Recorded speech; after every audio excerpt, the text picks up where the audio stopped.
great week. Same for you, and you. Good to see you. Come on over here a little closer. Hard to see the pictures if you're way over there. So far we've done the story of creation and then the story of the people disobeying God, Adam and Eve disobeying. Today we're going to talk about Noah building an ark. Can you see any animals or any things in there? A bear. Another bear. Elephant. Bunnies. Two pink birds with long necks. Flamingos. Cows. A giraffe. Bats. Look at those bats. They were on the ark. Oh.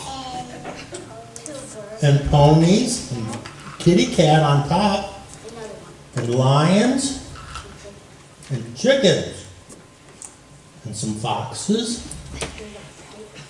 Well, there's probably a snake on there if you look hard enough. You're right. There's been one in every top picture, right? He's leaving all the hard ones for you. A crocodile. Camels. Can you see any others in there? Yes, there's some sheep. A toucan? I would say bird. You know what they are, don't you? Very good.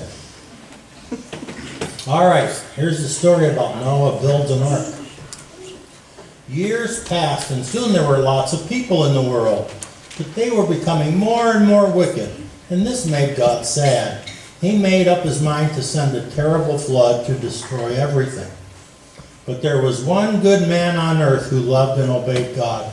His name was Noah. God told Noah to build an enormous boat, an ark, so that he and his family might be saved, along with two of every living creature. See, there's two of them all. People thought Noah was silly, building a boat in the middle of the land, and it was a desert, actually. Where he built this boat, it was a desert. And he's building this big boat. And people are going around saying, hey, why are you building that boat? Are you crazy? And he said, nope, God told me to do it, and I believe him. Let's see. He trusted God. It took Noah and his three sons a long, long time to build the ark. But when it was finished, Noah, his wife, his sons, and their wives loaded it with food for themselves and the animals. That took a long time, getting all those kinds of food. Then God sent the animals to the ark 2 by 2, one male and one female of every kind of animal that lived on the earth or flew in the skies. Once they were all safely in, God closed the door behind them. Isn't that interesting? It was God who closed the door of the ark and sealed them in safely.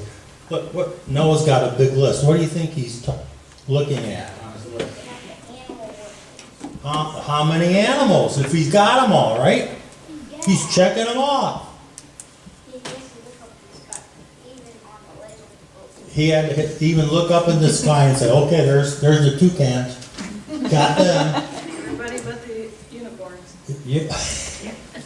The poor unicorns. Hey, there's a dog. Little doggy right there.